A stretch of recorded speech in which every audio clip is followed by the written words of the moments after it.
Noches. Bueno, vamos a recapitular. La programación es muy amplia, ¿no? Entonces, es muy amplia y existen muchas formas de programar. Es tan amplia que a muchas personas nos estresa de pronto aprender programación. Sin embargo, cada programador tiene un estilo diferente de programar y en términos generales a eso es lo que se le conoce como paradigma, ¿sí? El paradigma con el que nos enseñan a programar a la mayoría es secuencial o estructural.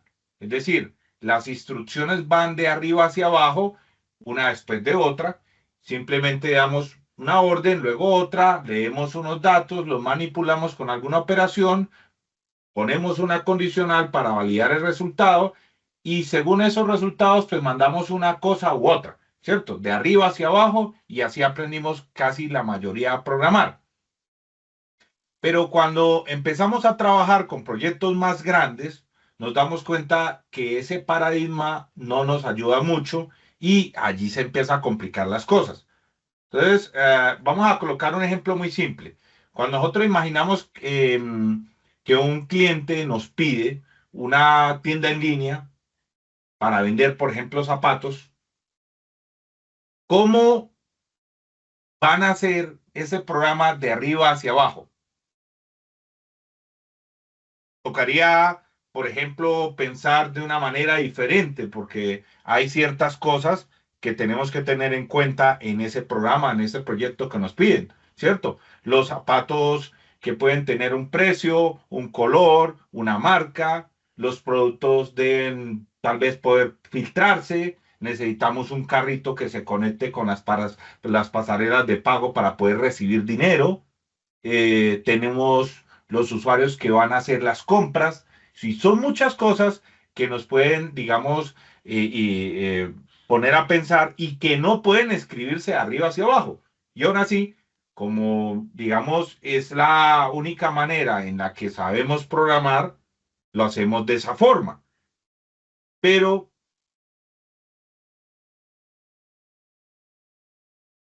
a veces nosotros que venimos de ese mundo de la programación como nos enseñaron, ¿sí? Secuencial, pues todos hemos pasado de una u otra manera y ahí es donde despertamos cierta forma de lógica, ¿no?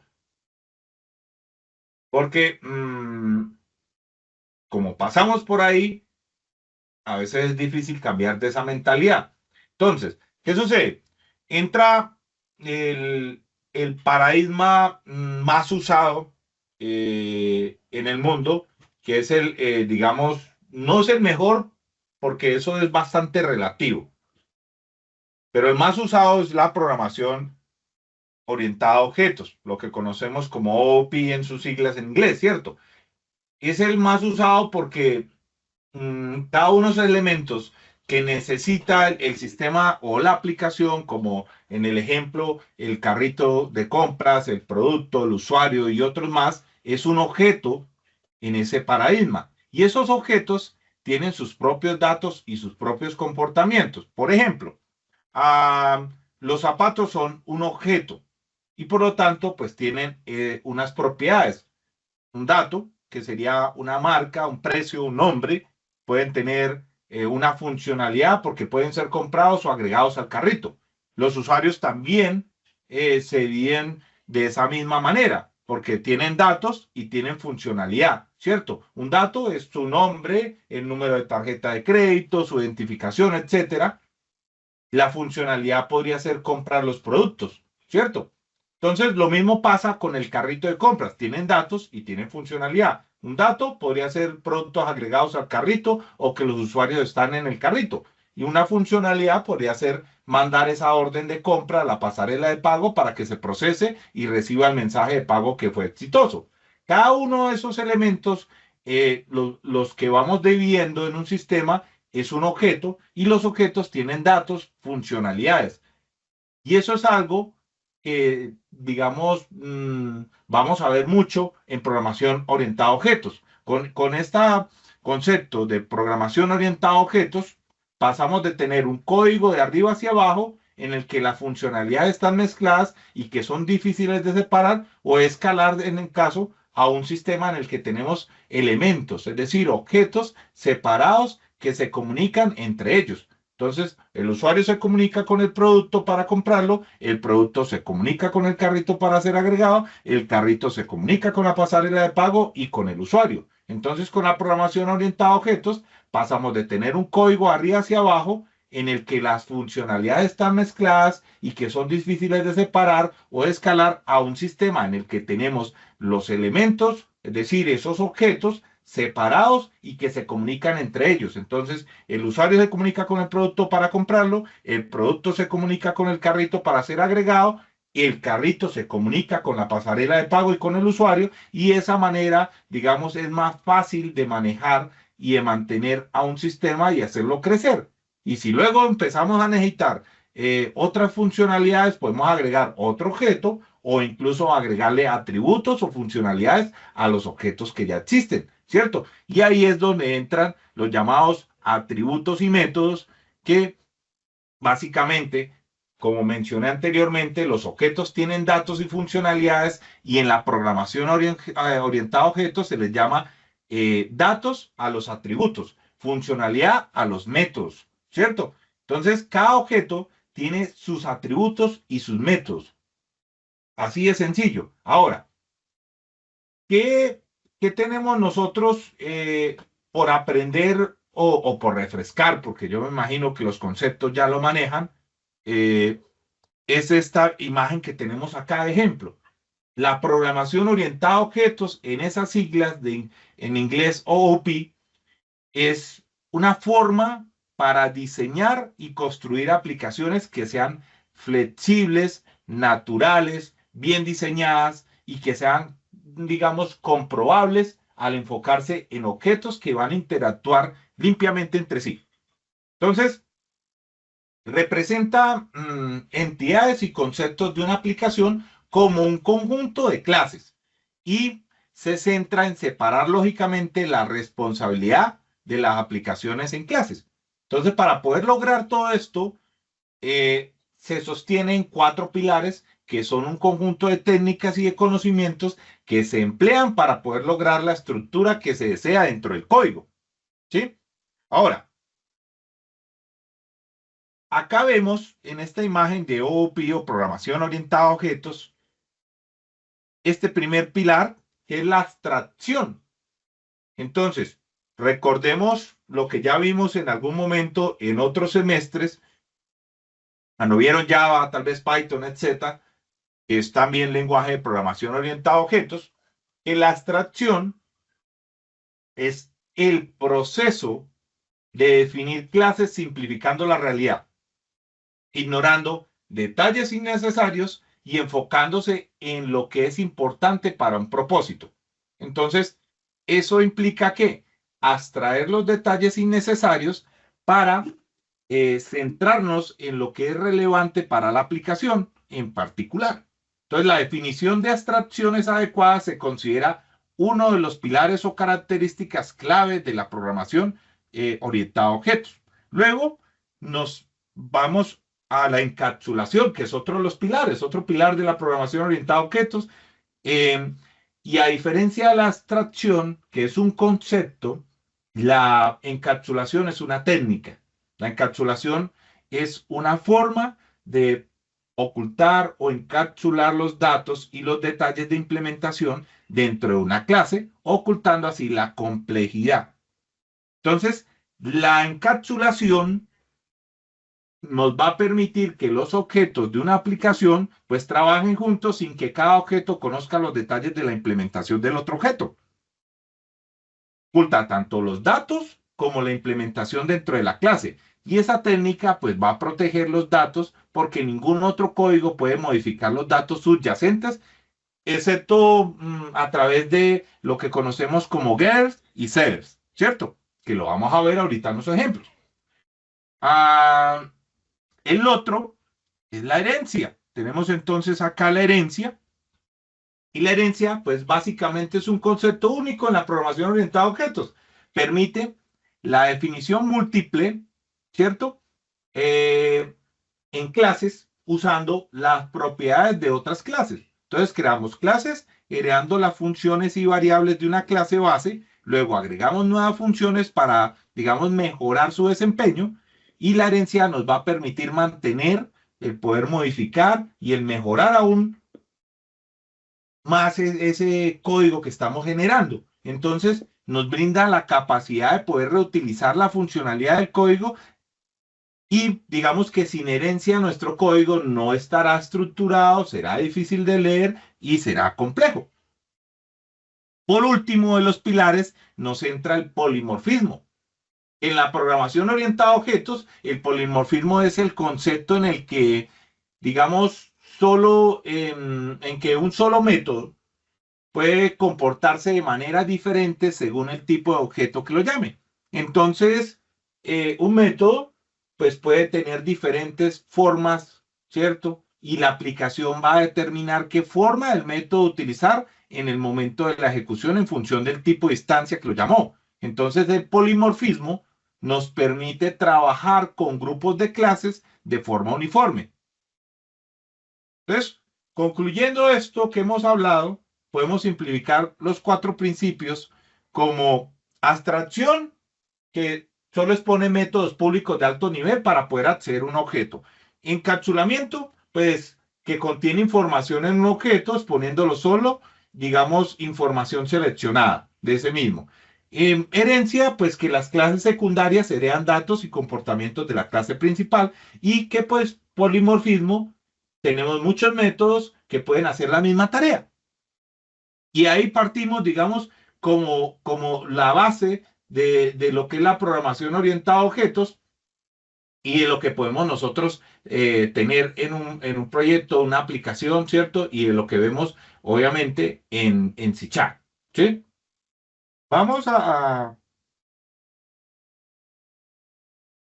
digamos, a repartir a, por los conceptos aplicados ya en código donde basadas en las observaciones de la anterior clase, vamos a intentar ser más amigables con las diferentes formas de aprender de cada uno, ¿cierto? Entonces, ¿qué tenemos? Vamos a crear un proyecto que va a ser, digamos, modular y que va a crecer eh, conforme a cada uno de los conceptos que vamos manejando. Entonces vamos a hacer una tienda para motos y vamos a decirle a esto que va a utilizar .NET 8. Está abriendo varios que tenemos acá, ¿cierto? Que ya hemos instalado en nuestro equipo, pero vamos a trabajar con el 8. Y vamos a empezar conceptualmente.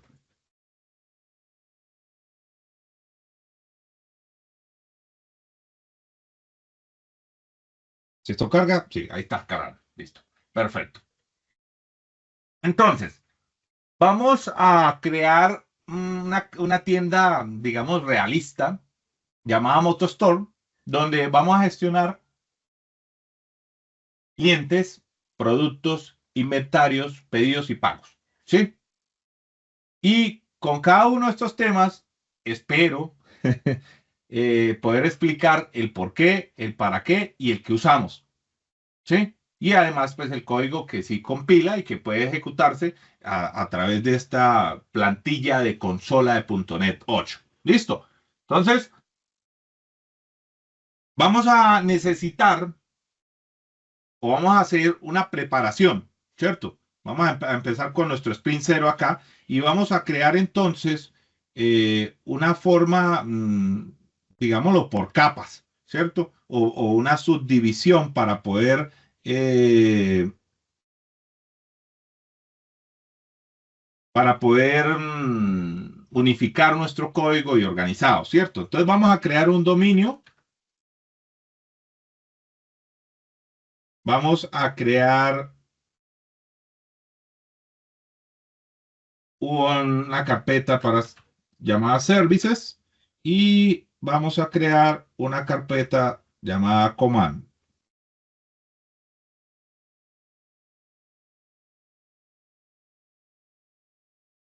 Listo. Entonces, dominio va a tener las clases de dominio, servicio, los servicios de negocio y command va a tener las utilidades de tipos compartidos que vamos a tener. Entonces, todo queda en un solo proyecto, va a ser más simple, pero con carpetas para orden. Listo. Entonces, vamos a empezar. Vamos a imaginar que tenemos o que hemos abierto una tienda, ¿cierto? En Medellín y vamos a vender accesorios de motos, como pueden ser guantes, cascos, impermeables, etcétera, ¿cierto? Tenemos clientes que compran y dejan reseñas. Hay empleados que gestionan inventario y que cobran. Creamos pedidos con líneas de pedido, aceptamos múltiples medios de pago, ya sea efectivo, tarjeta, transferencia, y cuando el todo está abajo, el sistema pues avisa, ¿cierto? Entonces, para poderlo reponer, es decir, va a generar un evento, ¿sí? Y la idea es que con esta historia de usuario, cada concepto de programación orientada a objetos va a tener un propósito claro aquí en este proyecto. Entonces, durante las próximas sesiones vamos a hacer crecer este proyecto, porque yo no creo que alcance hoy a hacerlo completo y explicarlo, ¿no? Entonces, vamos a empezar por acá. Lo primero que vamos a hacer es que nosotros tenemos unos conceptos o una teoría base, ¿cierto? Ya sabemos que tenemos cuatro pilares en la programación orientada a objetos. Que en C#, .NET, etcétera, en programación orientada a objetos, hablamos de una clase, ¿sí? Una clase eh, que básicamente vamos a hablarla acá, ¿sí? Un nuevo elemento, vamos a decir que esto va a ser la clase persona. ¿Sí? Entonces, una clase va a ser el molde que define datos, es decir, atributos y comportamientos, es decir, métodos, ¿cierto? ¿Para qué lo usamos? Para modelar conceptos reales con reglas claras y reusables. Entonces, como modelamos datos, es decir, los atributos, tenemos objetos, ¿cierto? Y un objeto es una instancia de una clase, ¿cierto? ¿Para qué? Para representar cosas específicas. Por ejemplo, el cliente Pedro, el casco de marca, no sé, Char, Zeus, lo que sea, ¿cierto? Vamos a usar encapsulamiento, es decir, vamos a proteger el estado interno y exponerlo con propiedades y métodos, ¿cierto? ¿Para qué? Para evitar datos corruptos, para centralizar validaciones. Vamos a tener otro concepto que es ya lo hemos mencionado, que es abstracción, que es enfocarnos en lo esencial, ocultar los detalles internos. Y eso lo hacemos para reducir complejidad, para usar lo importante sin ningún ruido adicional. Vamos a tener herencia, porque una clase deriva de otra, reutiliza y especializa. ¿Para qué? Para evitar duplicación, modelar jerarquía, es decir, vamos a tener esta que es nuestra clase base, que es persona, pero vamos a tener unas clases derivadas que van a heredar de persona, como puede ser un cliente, puede ser un empleado. Vamos a tener polimorfismo, que es una misma llamada que produce distintos comportamientos según el tipo. ¿Para qué usaremos eso? Para escribir código genérico, trabajar, por ejemplo, con medios de pago sin conocer sus detalles concretos. Y vamos a tener interfaces también, que son los contratos que dicen qué debe hacer una clase, no cómo. ¿Y eso lo hacemos para qué? Para desacoplar, para facilitar pruebas y para cumplir con uno de los principios SOLID que veremos más adelante, que es el de el DIP. Y vamos a tener también eventos que van a ser las notificaciones, llámese pública, suscribirse, etcétera. ¿Cierto? ¿Para qué? Para poder reaccionar ante sucesos, por ejemplo, un stop bajo, un pago aprobado, etcétera. Vamos a tener también clases estáticas, es decir, unos helper que no van a tener estado, y eso se usa ¿para qué? Como utilidades compartidas, por ejemplo, el IVA y los cálculos. ¿Listo? Entonces, vamos a empezar por el dominio y vamos a crecer paso a paso. Entonces, tenemos una clase base llamada persona, donde vamos a aplicar herencia porque vamos a agregarle esta clase o estas características de clase o propiedades y comportamientos a otras clases que van a ser cliente y empleado, ¿cierto? Entonces, ¿por qué ahora? Vamos a fijar la base de nuestra gente. ¿Para qué? Para reutilizar atributos comunes y especializar. ¿Listo? Entonces vamos a empezar por esa. ¿Qué tenemos acá? Nosotros tenemos los llamados espacios de nombres. Voy a explicarlo acá porque pues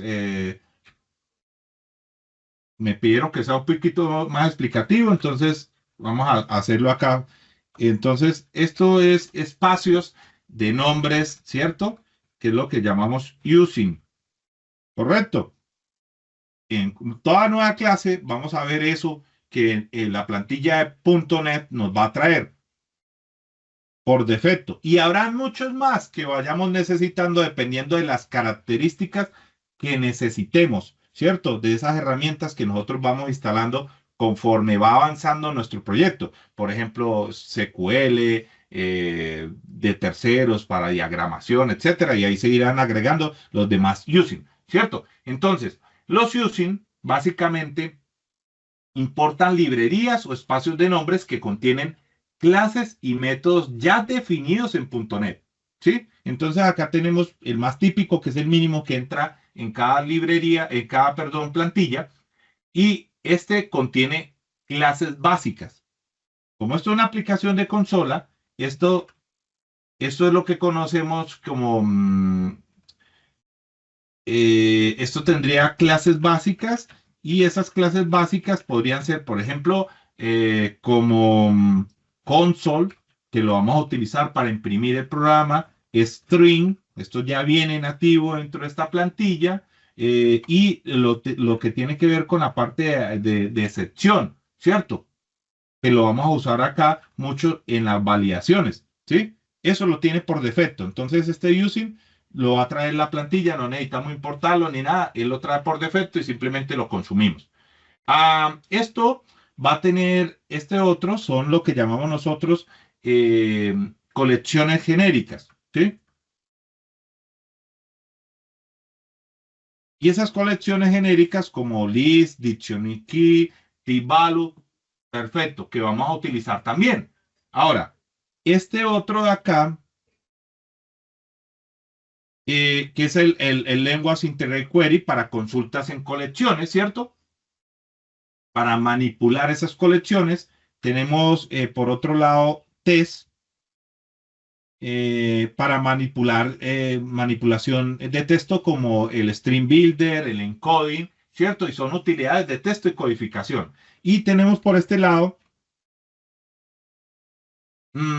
clases para programación asíncrona como TAS y TAST, ¿sí? Entonces, ahí las tenemos. Entonces, acá probablemente, basado en lo que vamos a usar, vamos a darle uso básicamente a este system. Con este system es más que suficiente. Lo demás no nos va a interrumpir porque ya lo tiene por debajo la plantilla de consola, pero básicamente el que mayormente le vamos a dar uso y que necesitamos presente en todas las clases que vamos a usar es este using system, ¿ya? Los otros están de más, pero no generan ningún error. ¿Listo?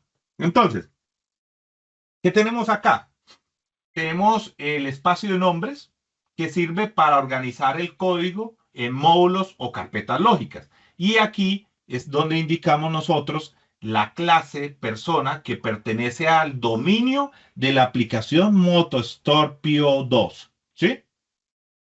Ahora, nosotros tenemos algo acá que... entonces, ¿qué tenemos? Descomponiendo esta parte, tenemos esto de acá, que es lo que conocemos como modificador de acceso en C#. Y en la mayoría de lenguajes orientados a objetos. Se utilizan para poder controlar la visibilidad y el alcance de las clases. Entonces tenemos métodos, propiedades y atributos, ¿cierto? Y son clave para aplicar el principio de encapsulamiento, que es uno de los pilares de programación orientada a objetos. Entonces, tenemos de tipo público, ¿sí? Tenemos de tipo private o privado. Tenemos de tipo protected, ¿sí? ¿Qué más tenemos? ¿Alguien se acuerda? Eso lo ven ustedes, ya lo han visto. Tenemos el internal que está ahí. Tenemos el protected internal y el privado o el private protected, ¿cierto? Correcto.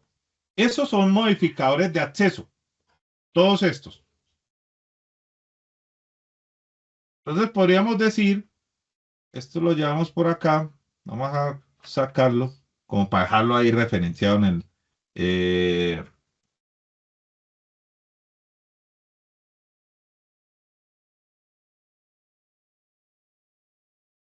¿sí?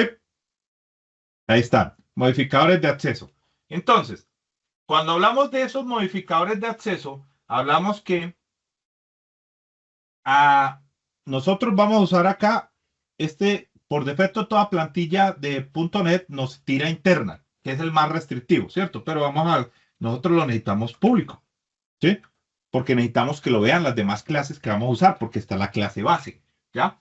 Entonces, ¿qué significa público? Que el elemento es accesible desde cualquier parte del programa, sin restricciones, ¿sí?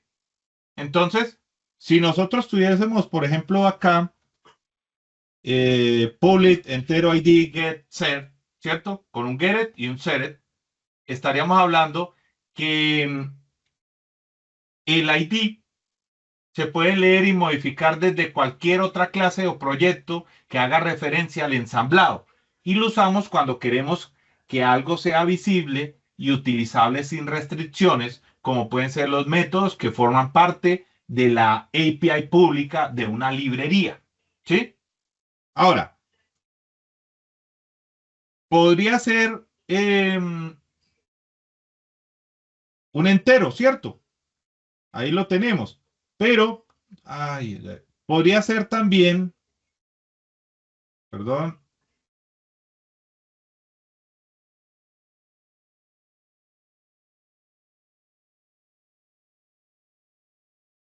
puede ser privado, ¿sí? Puede ser también privado.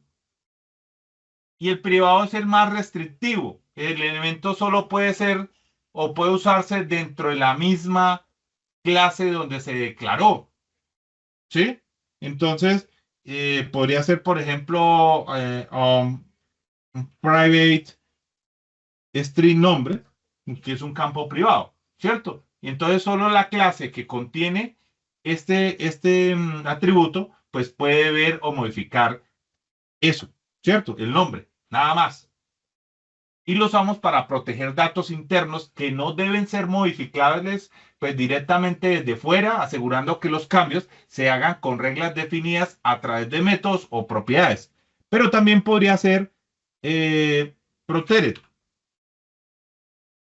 ¿sí? Entonces, ¿esto qué va a permitir? Que un miembro sea accesible dentro de la misma clase y también en las clases que crean de ella. O sea, acá funcionaría porque es accesible desde esta clase persona y desde otras clases que le van a heredar a persona, ¿cierto? Entonces, solo solo de la clase base y las clases hijas pueden acceder a eso. Y es útil cuando queremos que las clases hijas tengan acceso a ciertos datos o comportamientos internos, pero no cualquier clase externa. Ahora, puede ser también internal, ¿sí? Y aquí el miembro pues sería accesible solo dentro del mismo ensamblado o el mismo proyecto. Ejemplo, dentro de la misma librería .ll que creemos después de compilar, ¿cierto?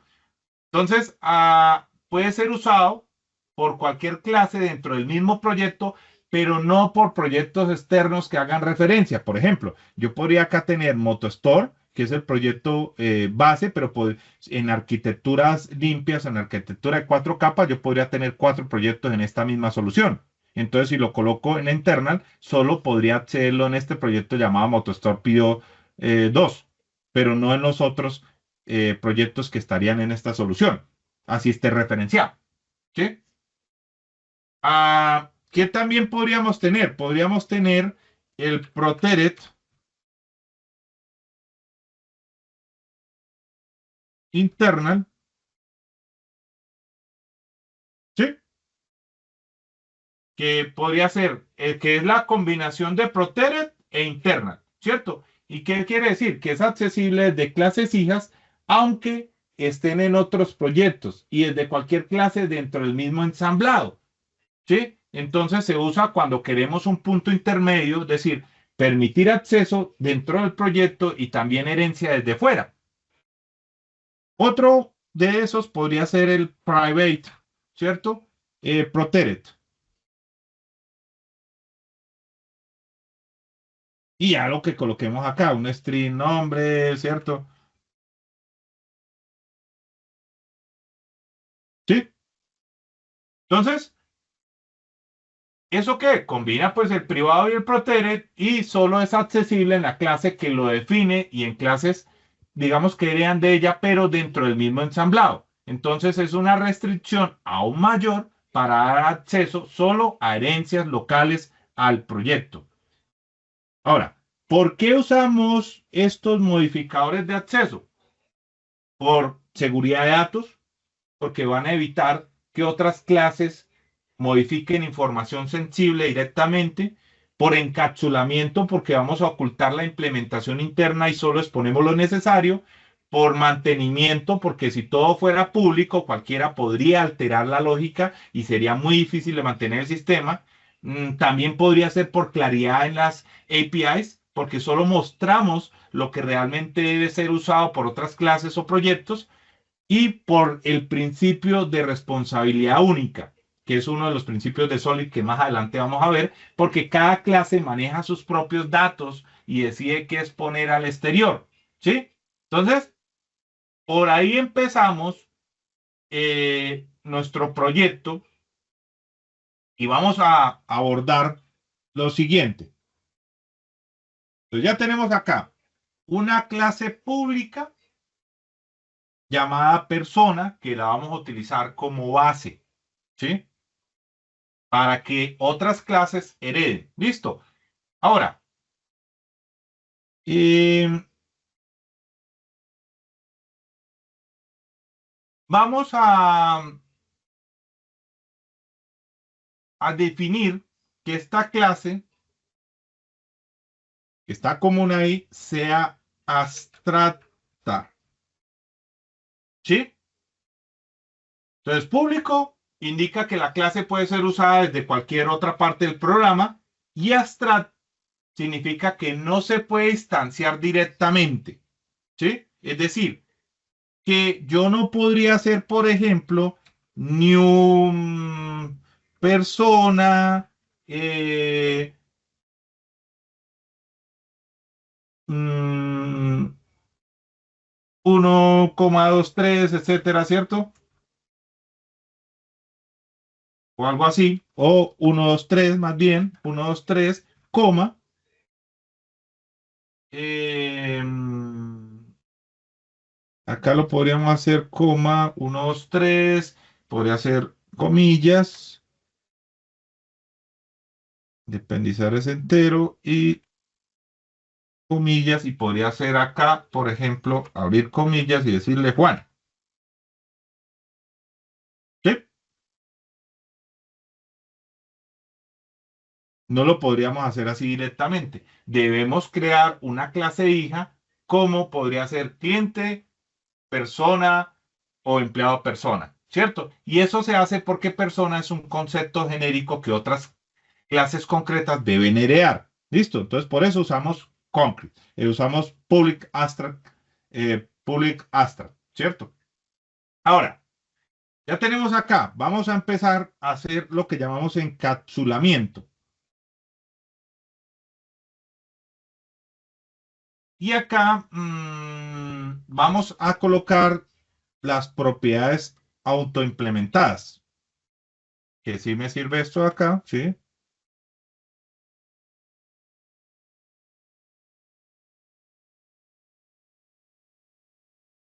Pero, uy, esto ya me implementó mucho. Vamos a ahorrar esto. Entonces, ¿qué tenemos? Vamos a implementar. Yo necesito acá dos cosas, no más. No necesito esto. Suma, sí, claro. Probablemente podemos tener una gran cantidad de propiedades, pero acá simplemente voy a decirle a esto que necesito, que esto va a ser el encapsulamiento. El abstract es para que obligue que si se va a consumir estas propiedades sea a través de herencia de una clase hija, ¿sí? No que se consuma directamente de cualquier otra clase diciendo, ah, no, entonces yo voy a consumir persona y ya, ¿sí? Persona y le voy a insertar datos como el nombre, el documento, etcétera, ¿sí? Que son las propiedades de persona, sino que los que la van a consumir tengan que ser porque han heredado de persona, ¿sí? Es decir, son una clase hija de persona, que la vamos a ver en la próxima clase que vamos a hacer enseguida después de persona.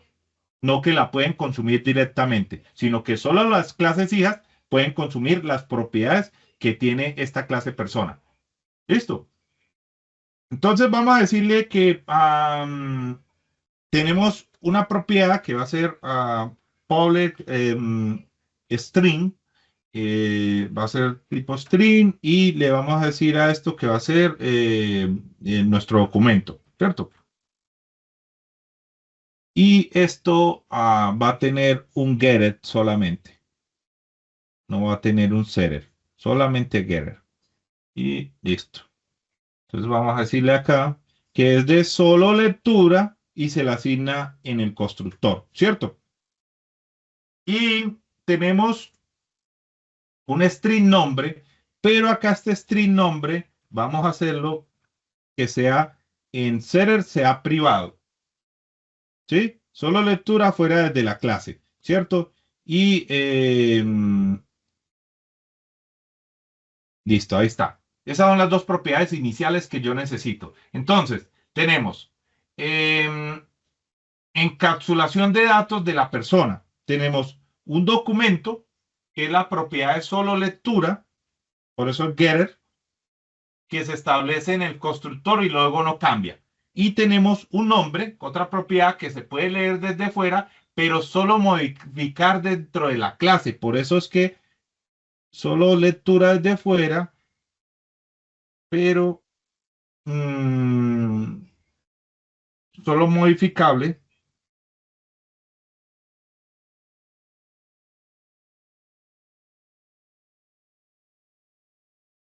dentro de la clase. ¿Sí?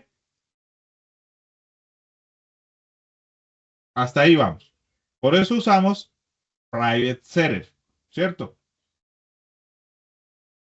Ahora, ¿eso qué va a proteger? Va a proteger la información y eso es el principio de encapsulamiento de PO. ¿Listo? Ahora, vamos a construir un constructor protegido por acá para que las clases derivadas, es decir, las hijas, la puedan instanciar, ¿cierto? Entonces vamos a decirle a esto que va a ser, mm, a ver, si eso podría ser persona, entonces le decimos acá que protected, ¿cierto? Persona, string, documento, string nombre, ¿sí? Me sirve. Y vamos a hacer una validación que si string tiene un espacio nulo o es en blanco en el documento, entonces haga una excepción. El documento no puede estar vacío, ¿cierto? Que podría hacer eso. Entonces hacemos este throw new exception, documento muestra es vacío y sí, pero acá vamos a hacerle un cambio a esto que nos ofrece IntelliSense, porque esto es válido, claro, pero vamos a decirle acá entonces que cerramos acá, sería string, el documento, cerramos esto, le decimos que hasta acá llega esta parte, y si string es nulo en el nombre, ¿cierto?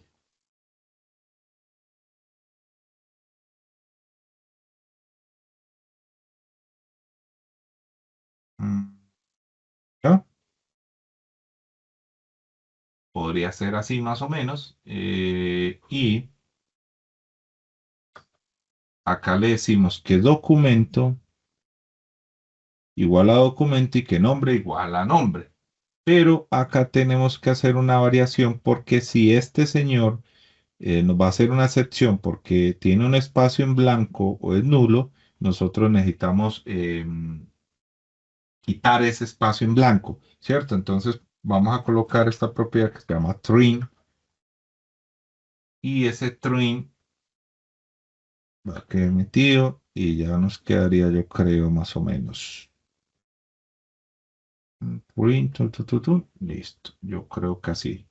Entonces, protege persona, string documento, string nombre, creo que sí. Listo. Entonces, ¿qué hicimos?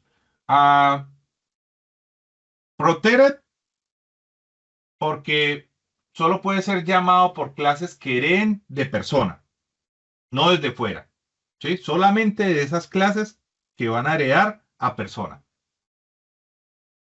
Entonces, ¿qué hacemos? Validamos que el documento y el nombre, ¿sí? Documento y nombre no estén vacíos. Is null o white space, ¿cierto? Entonces, por eso vamos a string is null white space, que revisa si está vacío o solo con espacios. Y si está vacío, entonces lanza una excepción, ¿sí? Que en este caso es un error, un argument exception. Y si es válido, ¿sí?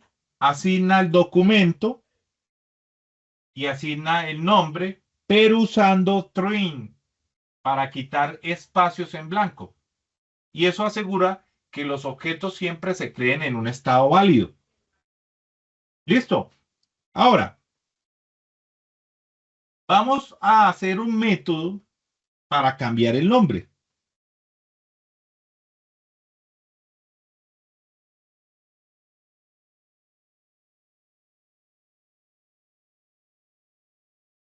Entonces vamos a decirle a esto que si es para cambiar el nombre, vamos a decirle entonces, pues se llama Public Void, cambiar nombre, string, nuevo nombre, ¿sí? Si string es nulo, white space, nuevo nombre, sí, que haga, pero acá vamos a hacer una variación para que haga un return. Ajá. Y ese return, ajá. Entonces nos traiga, no haga esta validación, sino que simplemente diga acá,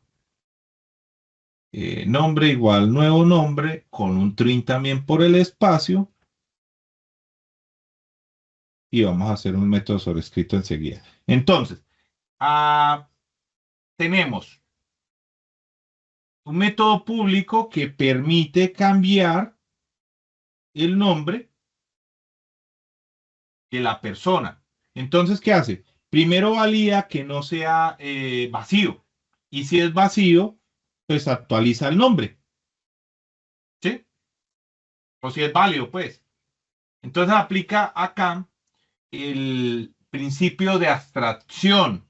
Es decir, no dejamos modificar el campo directamente, sino que lo controlamos a través de un método.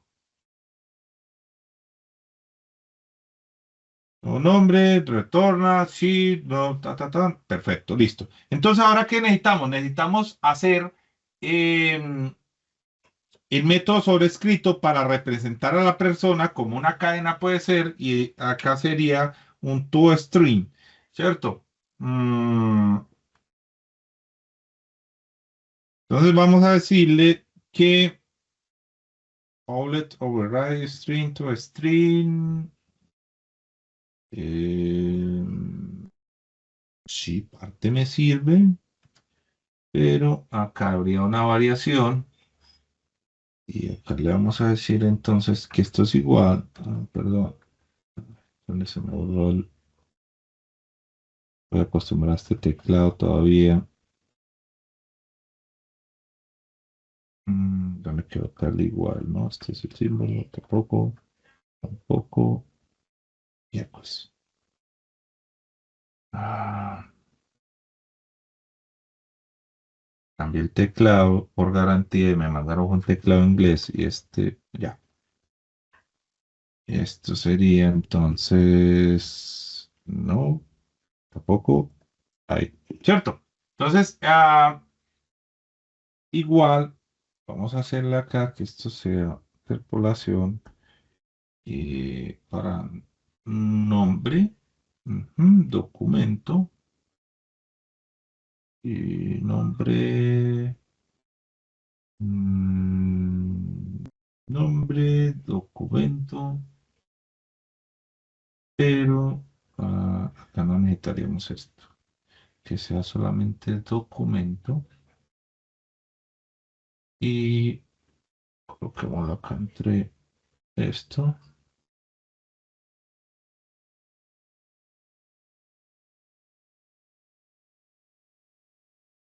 y acá efectivamente cerramos y hacemos otro cierre.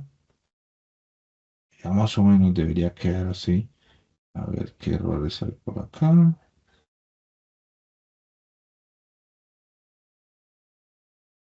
El nombre, el tipo de espacio de nombre no se encontró. Falta un using. ¿Using dónde?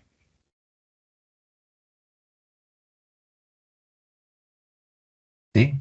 T. Pronomen, character, string.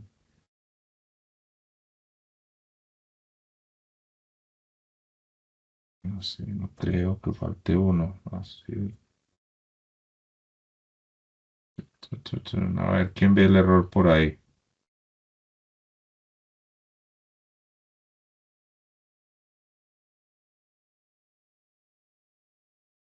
Y sí, acá hacemos apertura, correcto.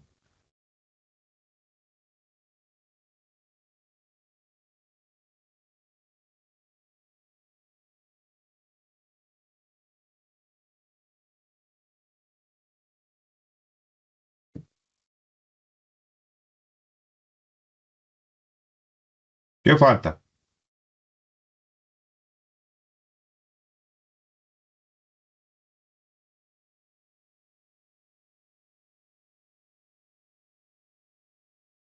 Si estrena en uno, que Tiene una retorne. T al final, profe, no. ¿Dónde la agregué? Yo no la veo. Ahí en la línea 35, No, por allá atrás. No, ¿qué le está es- sugiriendo antes que agregue la T? No tiene una Entiendo T por qué. ahí agregada. No, es lo que está sugiriendo ahí es que agregue la T, pero no entiendo por qué tampoco. profe, esa T al Pero final, ahí así está la más falla, T. más Mira falla. la línea Ahí está. 35. Ah, Tiene una T mariachi, por ahí. claro. No la veía. Listo. Ah, yo Bien. tampoco la había visto, sí.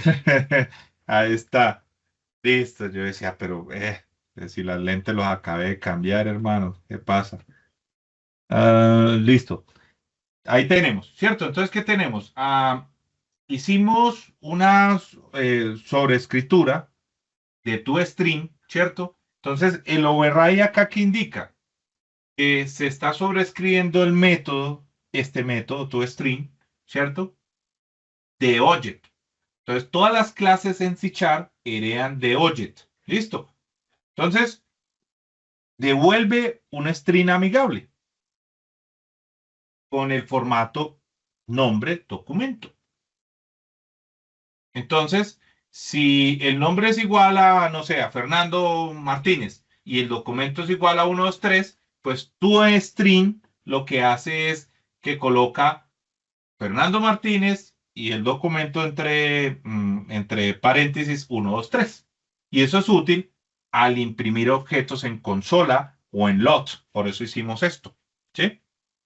Formatear un poquito esto. Entonces, ¿qué aplicamos acá? Aplicamos encapsulamiento con las propiedades getter, ¿cierto? Y setter, pero privadas, ¿cierto? Y hicimos, obviamente, validaciones. Eso es encapsulamiento. Hicimos abstracción porque persona es abstracta y obliga a crear clases hijas más específicas, porque personas pueden haber muchas y ahorita las vamos a ver. Por eso es que usamos abstract, ¿sí? Herencia porque las clases hijas, por ejemplo, los que vamos a crear enseguida, que son cliente y empleado, podrán reutilizar este código. Y usamos polimorfismo porque con override string adaptamos cómo se comporta un método que ha sido heredado. En pocas palabras, este código pues define una clase abstracta persona que encapsula datos básicos, un documento y nombre. Controla cómo se crean y modifican y define un formato estándar para mostrar información. Y está pensada para ser heredada por otras clases más específicas dentro de la aplicación MotoStore que estamos haciendo. ¿Listo? ¿Hasta ahí van bien, muchachos?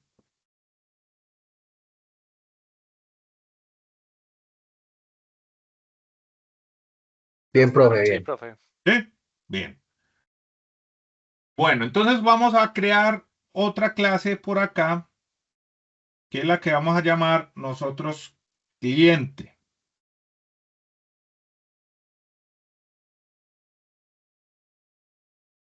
Entonces, cambiamos el modificador de acceso, que va a ser público, y acá vamos a empezar a aplicar el otro concepto, que es la herencia, ¿sí? Por tanto, esta clase llamada cliente va a heredar de persona. ¿Esto me sirve? Sí. Entonces, 2 puntos, persona. Eso es lo que significa la herencia, ¿cierto? Todos lo sabíamos. Entonces, ¿qué tenemos nosotros? Vamos a crear, es público porque indica que esta clase puede ser utilizada desde cualquier parte del programa. Acá definimos, esto es una palabra clave, que es class, que serían todas las plantillas de .NET, ¿cierto? Para indicar que es una clase que se llama cliente. Y ya, para de contar, ¿sí? Y 2 puntos persona, que significa que hereda de la clase abstracta persona. Y esta herencia, cliente, digamos, es un tipo específico de persona. Y gracias a esto, pues cliente ya tiene propiedades que están especificadas en persona, es decir, documento y nombre, heredadas de ahí, de persona. Entonces, persona es un concepto general, es decir, cualquier persona. Y cliente es una persona con un rol específico en el sistema. Ahora vamos a crear una propiedad. Voy a borrar esto acá. Y le decimos a esto que sería una propiedad. Entonces, acá vamos a decirle, esto es la propiedad que vamos a usar para este cliente, porque el cliente tiene un email. Entonces sería, sí, podría ser de una vez el email. Sí, sí. Y vamos a decirle que public string email get it con un private set. Solo lectura fuera de la clase, pero solo modificable dentro de la clase. Listo. Ahí vamos. Y vamos a colocar que acá podría ser el constructor de una vez. Y esto sería entonces el constructor. Y el constructor sería Oblet cliente. String documento, string nombre, string email, ¿cierto? Base documento nombre, me sirve.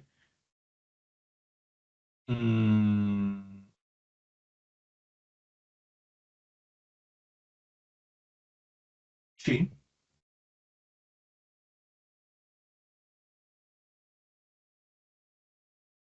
constructor, listo, acá. Entonces tenemos público, ya saben, ¿cierto? Se puede de cualquier parte, cliente email. eh, mm, Privado porque solo se puede ser asignado dentro de la clase cliente, no desde fuera, y eso mantiene encapsulamiento, ¿sí? Y este constructor que tenemos acá, digamos que tenemos un método especial para crear objetos, ¿sí? Entonces recibe 3 parámetros. Y esos parámetros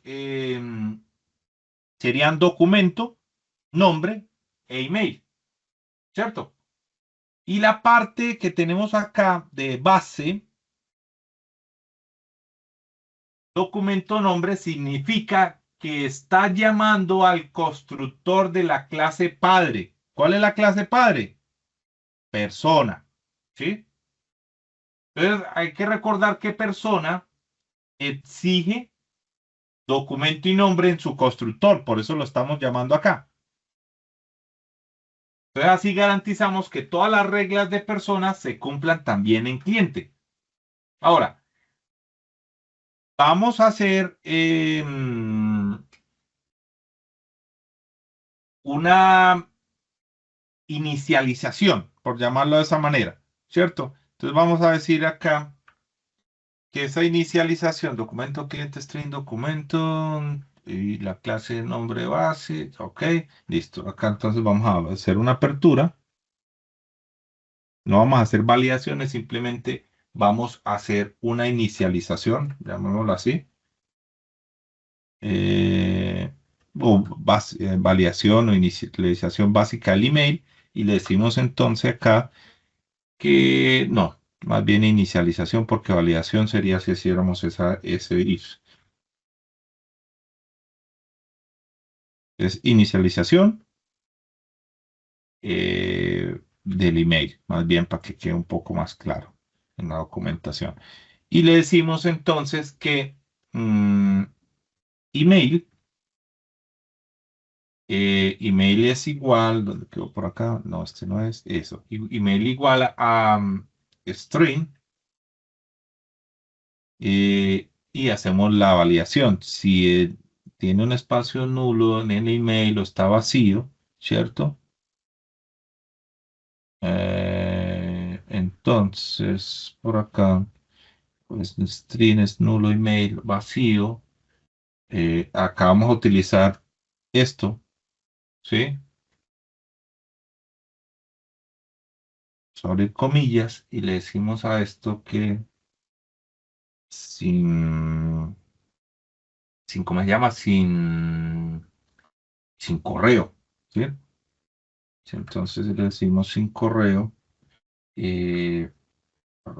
@nat, y cerramos acá las comillas. Le decimos entonces que esto es igual a email.trim, pero nosotros necesitamos que si el cliente por si acaso se le ocurre eh, enviar en mayúscula, pues que esto lo devuelva minúscula, ¿cierto? Entonces ahí tenemos esto, hacemos un cierre por acá, creo que, ajá, ahí ya, listo. Entonces, ¿qué hicimos acá?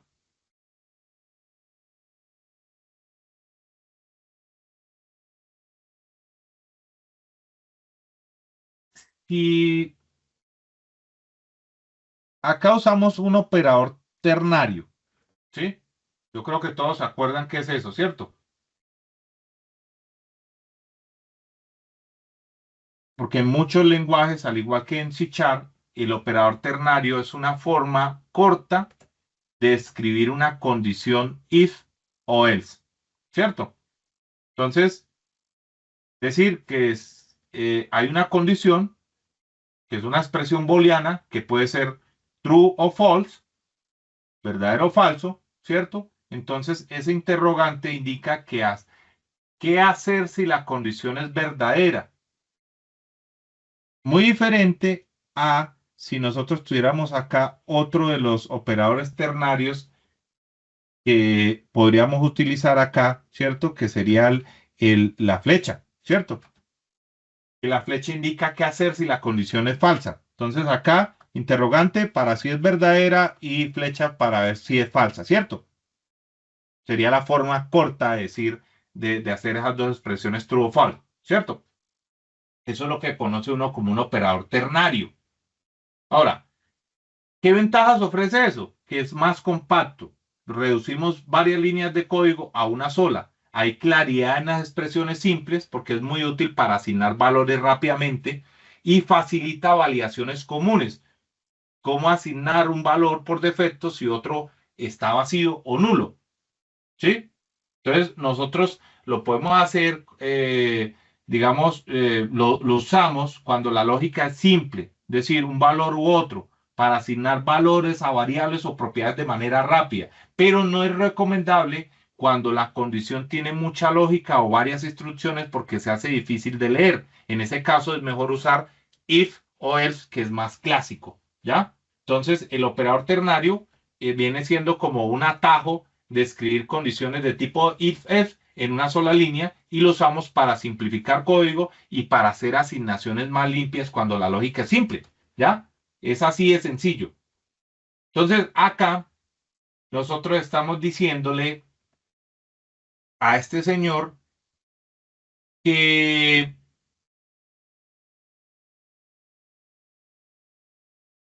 a través de esta inicialización, que si email es nulo o vacío, asignar sin correo, ¿sí? @na, ¿cierto? Y si mail es válido, entonces le quita los espacios, por eso usamos este trim. Y lo convierte a minúsculas, por eso utilizamos to lower. ¿Sí? Y eso asegura que email siempre tenga un valor válido y estandarizado. Por ejemplo, cuando un cliente X con un código X, con un nombre X, manda en su formulario, no sé, nombre punto apellido en mayúscula y @gmail.com en mayúscula. Entonces, lo que hace esto es que se guarda el nombre punto apellido @gmail.com en minúscula. Listo, estandariza todo esto. Para eso hacemos esta parte, ¿ya? Entonces, conceptos que aplicamos acá de programación orientada a objetos. Hicimos herencia, ya está aplicada, porque el cliente hereda de persona y reutiliza sus propiedades. ¿Cuáles propiedades? Documento y nombre. Y sus métodos, que en este caso el método que tiene sería el de cambiar nombre, que viene de persona, ¿sí? Usamos encapsulamiento porque email tiene un private set, ¿sí? Que impide modificaciones externas no controladas. Y tenemos polimorfismo implícito, porque un cliente puede usarse donde se espera una persona gracias a que es un subtipo. Tenemos abstracción porque persona define lo básico y cliente pues agrega características más específicas. ¿Qué agregó cliente? Email. ¿Sí? Porque no va a agregar ni nombre ni documento porque eso ya está en la clase base. Entonces simplemente agrega lo específico para el cliente, que es el email. ¿Ya? ¿Estamos?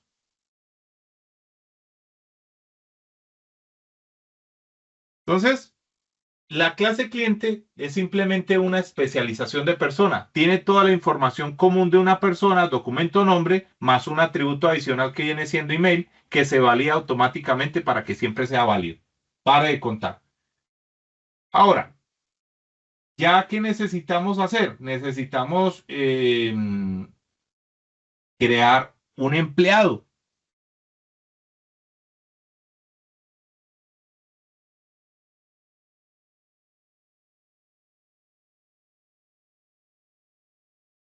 Lo mismo, modificador de acceso público. Vamos a agregar acá nuestras propiedades que necesitamos, ¿cierto? Entonces vamos a esto. Pero ¿qué sucede acá? Este señor tiene que hacer herencia. ¿De dónde? De persona, ¿cierto? Entonces,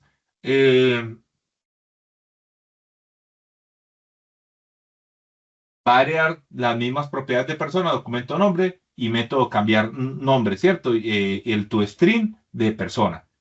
Así de sencillo. Entonces, el empleado es una persona que cumple una función en la empresa, tiene un cargo. Entonces, ¿qué necesitamos nosotros? Pues crearle la propiedad, ¿sí? Que necesitamos propiedad, puesto o cargo.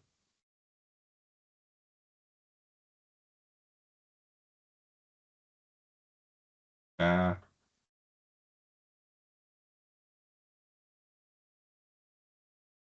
entonces, Paul Steven, puesto o cargo.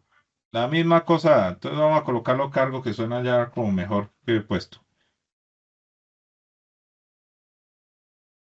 Listo, ahí tenemos la primera propiedad, ¿cierto? Representa el puesto del cargo del trabajo, que puede ser uno del trabajador, que puede ser un gerente, un vendedor, etcétera, ¿cierto? Se puede leer desde fuera.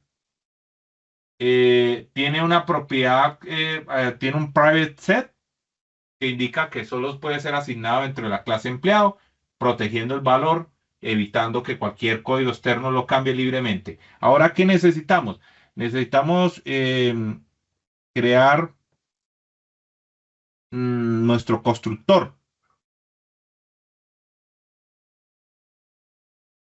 Entonces, sería Paulet empleado string documento, string nombre, string cargo, ¿cierto? Que lo que necesitamos, base documento nombre.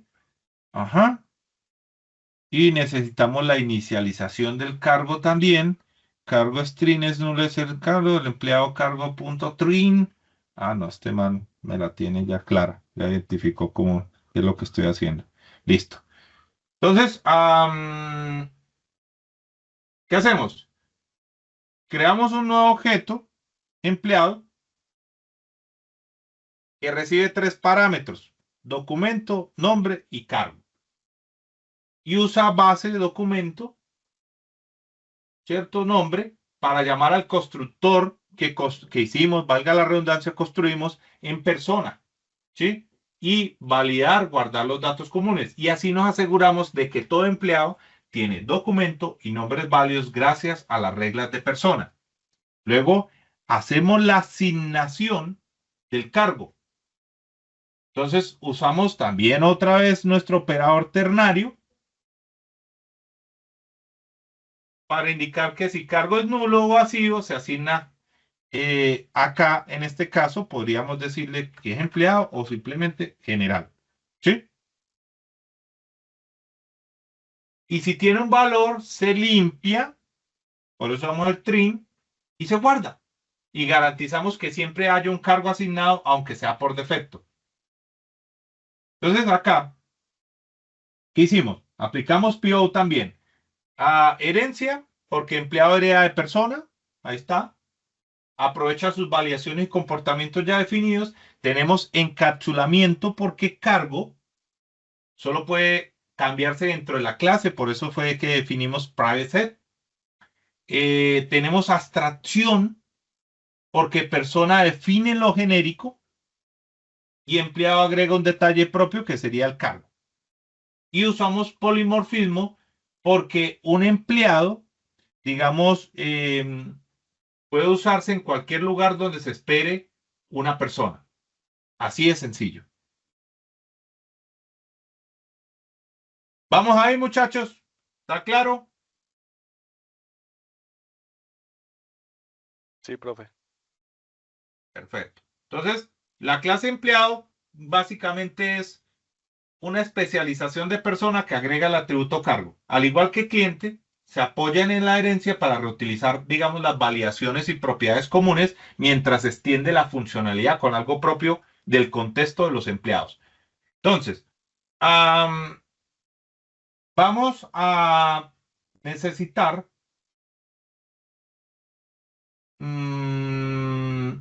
crear otra clase. Y acá es donde vamos a hacer encapsulamiento, validaciones y eventos.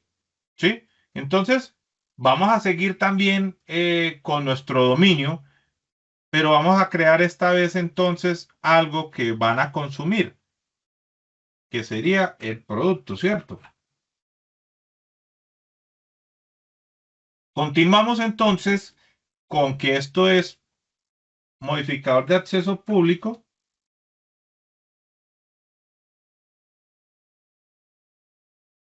Y necesitamos, acá ya se empieza a complicar un poquito el tema. Vamos a tener unas propiedades acá. Vamos a llamar las propiedades autoimplementadas. Y acá empezamos con, nosotros necesitamos código, ¿sí? Necesitamos un nombre, correcto.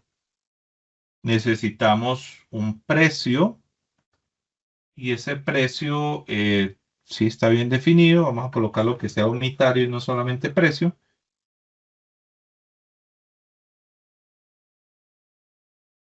Y acá en stop, también con privado, correcto. Y un string, vamos a colocarle acá que sea public, string, umbral bajo.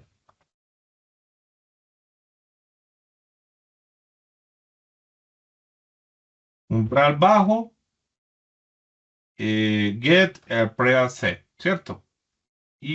Pero acá no va a ser ni private set, acá necesitamos otra cosa. Acá necesitamos que sea init. Solo lectura y se asigna en el constructor. Listo. Y ahí ya estamos, digamos, con estas propiedades, creo yo. Eh, sí, yo creo que sí. Listo. Entonces, ¿qué tenemos? Código de solo lectura. Por eso definimos solamente el getter, que se define en el constructor y nunca cambia. El nombre que se puede leer públicamente, pero solo cambia dentro de la clase. Por eso definimos private set. Precio unitario, un ID, controlado solo desde los métodos internos. El stock es otro ID, eh, solo modificable desde su propia clase. Y en umbral bajo, pues usamos init, ¿sí?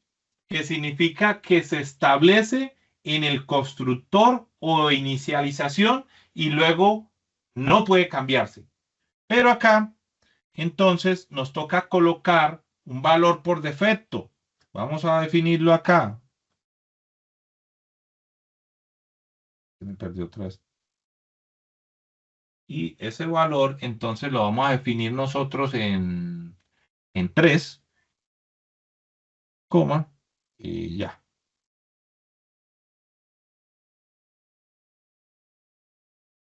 Hasta ahí vamos, ¿cierto? Entonces, valor por defecto igual a 3.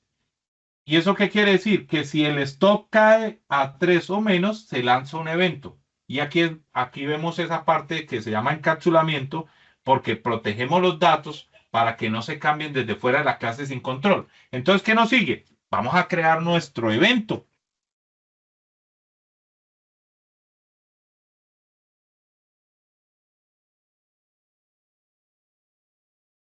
Cuando el stock esté bajo, ¿sí? Nos sirve. A ver, umbral bajo, que tenemos un get, tenemos un init. Sí, sí, está bien. Y acá el 3, correcto, igual a 3. Sí, yo creo que no quedó ningún espacio ni nada acá. No, está bien. Listo. Entonces, vamos a hacer un evento y este evento va a ser así. Public, la palabra clave event y acá vamos a hacer un event handler. Y este event handler, vamos a decirle que va así. Y acá hacer string. Ujú. Y le decimos, vamos a utilizar nuestro operador ternario. ¿Dónde quedó? Este, ajá. Y le decimos stop bajo. Ahí vamos. Entonces, los eventos son una forma de notificar a otras partes del programa cuando algo ocurre. Y aquí sucede que cuando el stop baja el umbral definido, que fue el que definimos en umbral bajo, se dispara el evento. Entonces usamos este event handler string, que es un delegado, que pasa como argumento el código del producto, es decir, string. Entonces, el sistema de inventario puede escuchar este evento para enviar un correo o una alerta cuando haya poco stop. Listo. Para eso es ese evento. Ahora vamos a hacer nuestro constructor. Entonces, tenemos un constructor que va a ser a public string, código, string nombre, decimal, precio, unitario, bueno, pues un entero para el stop inicial, un entero umbral bajo, igual a 3, ¿sí? Ahí va bien. Parte de eso me sirve. Entonces, decimal, vamos a dejarlo solamente en precio. Y vamos a decirle a esto entonces que este sería el stock inicial, umbral bajo igual a 3. Listo. Entonces, acá con este constructor, pues nos vamos a asegurar de que todos los elementos o todos los datos sean válidos. Entonces, código y nombre no pueden estar vacíos. Así de sencillo. ¿Sí? Precio y stock no pueden ser negativos.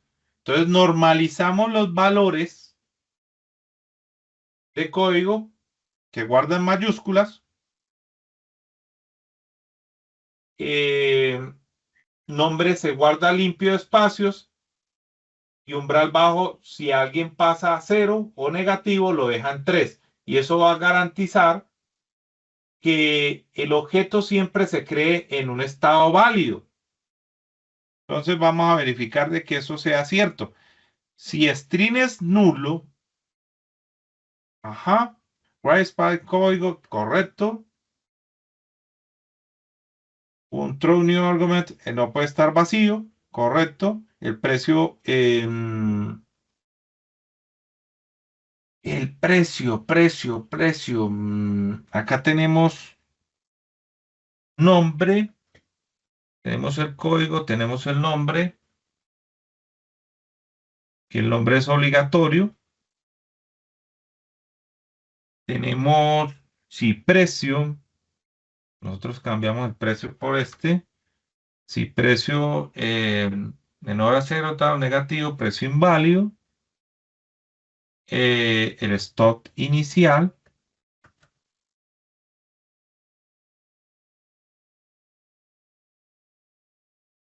Ahí está bien.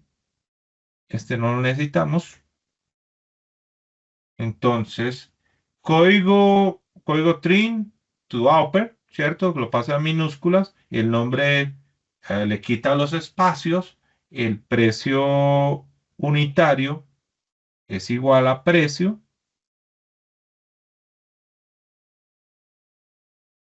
el stock es igual a stock inicial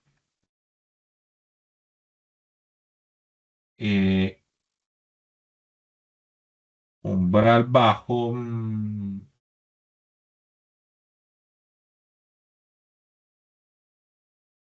umbral bajo sería acá umbral bajo 3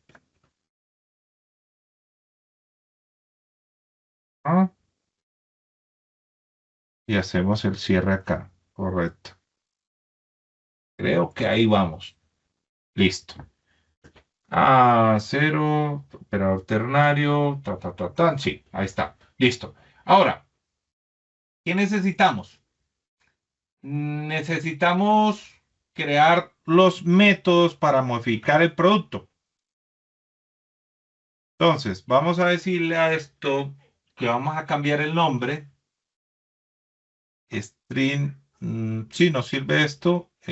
Simplemente vamos a decirle acá que esto es cambiar nombre, string nuevo. Con nuevo es más que suficiente. Y si esta validación cambia acá, entonces le decimos que nombre, no, a ver, si lo hacemos de esta manera, no nos sirve. Vamos a hacerlo más bien de otra manera acá. Nuevo, nuevo. Y acá le decimos que esto es igual, ¿cierto? A nombre string.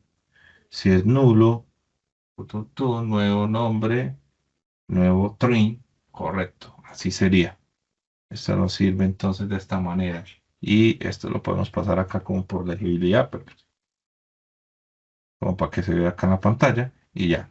Nuevo nombre igual a nuevo punto string. Perfecto. Ahí está. Entonces, ¿qué hacemos? Solo cambia si el nombre, digamos, el nuevo nombre es válido.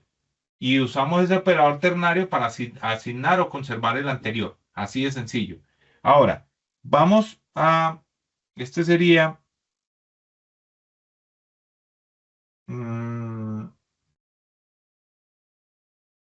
cambiar nombre, ¿cierto? Y ya necesitamos entonces el método para cambiar el precio. Vamos a ver. Bullet Boy, cambiar precio, decimal nuevo. Y este, sí, pero así no. Este sí lo necesitamos como estamos creando el anterior para la variación. Entonces le decimos si nuevo, menos a cero, que retornen precio unitario nuevo. Ajá, ahí sí. Perfecto. Entonces, acá solamente actualizamos si el precio es válido. Para de contar. Ahora necesitamos el método para, son los métodos del stop, ¿cierto?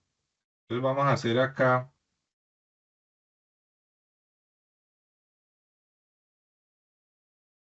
Y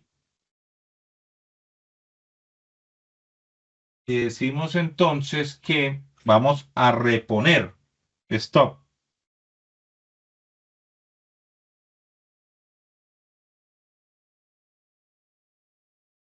Ahora, en ese reponer vamos a aumentar el stop si la cantidad es positiva. Entonces, bullet void, reponer stop. Esto es un entero que tiene la cantidad. Si la cantidad que retorne stop más cantidad sí me sirve. Simplemente cambiemos acá, pues dejémosle reponer y aumentamos entonces el stop si la cantidad es positiva. Ahora necesitamos uno para descontar.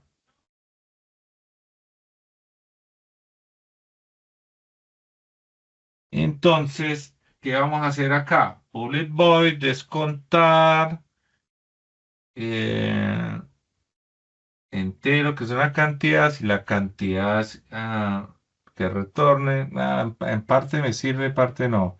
Esto no sería un boolean, sino sería void, descontar en entero, y acá si la cantidad es menor a cero, ¿cierto? Quitemos este pi porque no lo necesito, y más bien le decimos acá que cerremos esto, le decimos un retorno, y si cantidades no es todo, entonces haga una no hay suficiente stock para la cantidad que estamos solicitando, pero acá más bien personalicemos, em, le decimos que esto si no pesos, es stock insuficiente, ¿sí?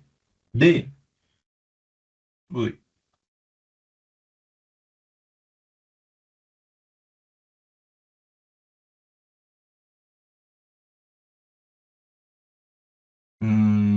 acá estamos usando, pues obviamente que nos traiga cuál es, ¿cierto?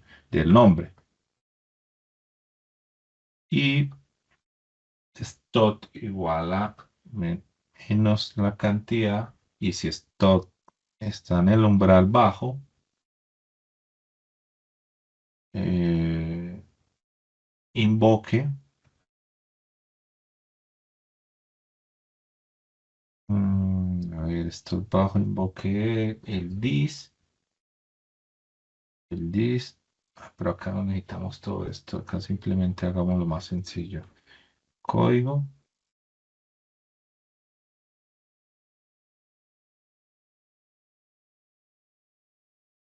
Podría ser así, pues que nos indique cuántas unidades está por debajo, pero pues, no vamos a hacerlo sencillo para no complicarlo tanto el proyecto.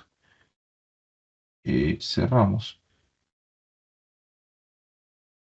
¿Sí? Entonces, cantidad, esto, sí, cantidad, esto, drawing variation section, sí, esto es suficiente de nombre. Esto va a ser igual a una cantidad, si esto, eh, el nombre bajo, esto es bajo, el código, sí, está bien. Entonces, disminuye el stock y si intentamos descontar más de lo que hay, lanza una excepción, ¿sí? Y si el stock llega al umbral, dispara un evento, que el evento es este que construimos anteriormente, ¿cierto?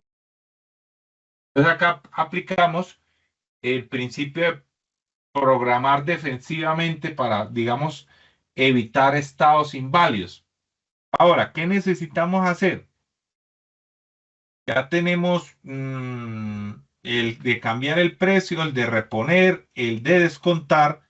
Entonces nos faltaría el método de sobrescrito para representar el producto, ¿cierto? Entonces acá sería un public override string o string, ajá, o nombre, código.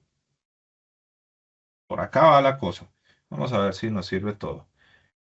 Si no pesos, código.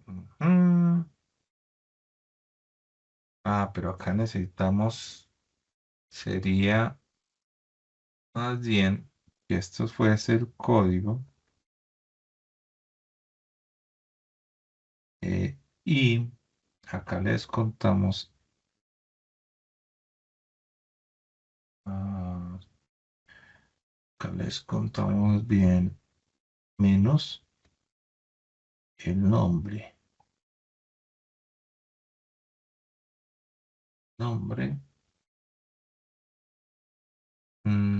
y acá sería entonces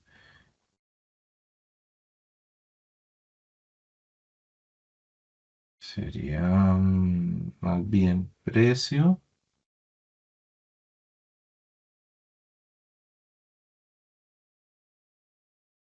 unitario, 2 puntos, el precio que sería 0.0,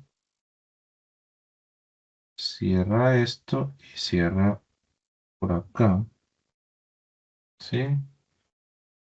Y acá menos sería entonces menos stock, ¿cierto? Igual, igual a stock, sí, correcto. Stock así, right to string, igual, mayor que el código, digo acá, y no sé el nombre. Ah, pero es que acá este nombre no lleva este paréntesis. Nombre, precio unitario, 00, menos el stock, que es igual a la propiedad stock, ¿cierto? Y ahí creo que va. Un cierre, otro cierre, creo que ahí sería. Y deberíamos tener por acá, entonces, si el stock es bajo, bajo esto, bajo invoke, es código. Acá debe haber algún error, a ver.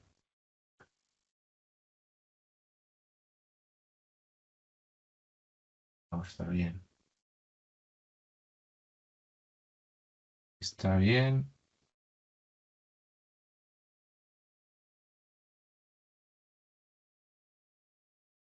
Es variación histórica, código tal. Sí, está bien. A ver, al bajo. Bajo, cero, cero. Ajá. A no ser que. No, está bien. Mayor, cero. Umbral bajo 3. Ahí está bien. Arriba, como lo declaramos. Umbral bajo.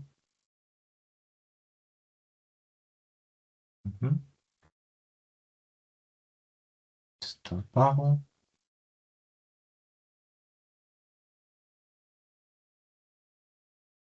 Correcto. Está bien. Lo que tienes a umbral bajo como string, arriba en la definición del atributo. Digo, Arriba en el sí, atributo. sí, en la definición del atributo creo que lo tenías como string. Este está bien definido acá. Sí, acá está bien definido. A ver. Y usted me está diciendo que umbral bajo. Ah, este man sí está pendiente. Sí, señor. Esto es un entero. Y ahí se quitaron los errores. Entero, esto es un decimal. El nombre es un string, no un string. Perfecto. Sí, señor. Tenías toda la razón, hermano. Entonces, acá sobreescribimos entonces todo el screen para mostrar información del producto de manera clara. Entonces, posiblemente, si nosotros tuviéramos esto, digamos que esto fuera un posible salida, podría ser, por ejemplo, cuando imprimamos la consola, podría salir esto, ¿cierto? Menos, no sé, guante, por ejemplo. Digamos que de la marca Chat, ¿cierto? Y podríamos tener un resultado más o menos como que esto saldría, que esto vale, no sé, 750.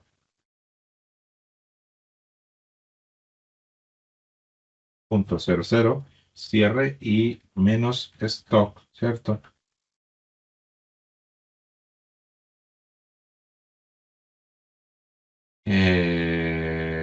igual a, no sé. Este podría ser un resultado de consola cuando nosotros imprimamos eso. Para eso hacemos esto, a que esto sea amigable. ¿Ve? Listo. Ahí, digamos, en esta clase producto, encapsulamos la información del producto, nombre, código, precio, stock, controlamos modificaciones para evitar, digamos, valores inválidos, implementamos el evento para notificar cuando el stock baja del umbral y sobreescribimos, ¿cierto? Para mostrar en formato amigable. Entonces acá combinamos encapsulamiento, validaciones, eventos y lo que llamamos polimorfismo implícito. Y ahí vamos. ¿Quedó claro hoy, muchachos? ¿Más claro que la clase pasada? Profe, sí. ¿Sí? Sí, profe, más didáctico, mucho mejor.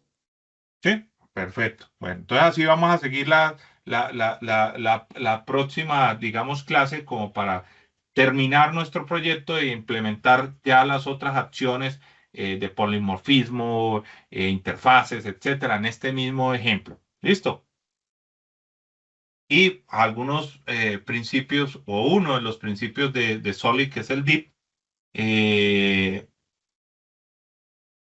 para ya, digamos, concluir este tema de programación orientada a objetos con C# y poder empezar con los principios SOLID y patrones de arquitectura.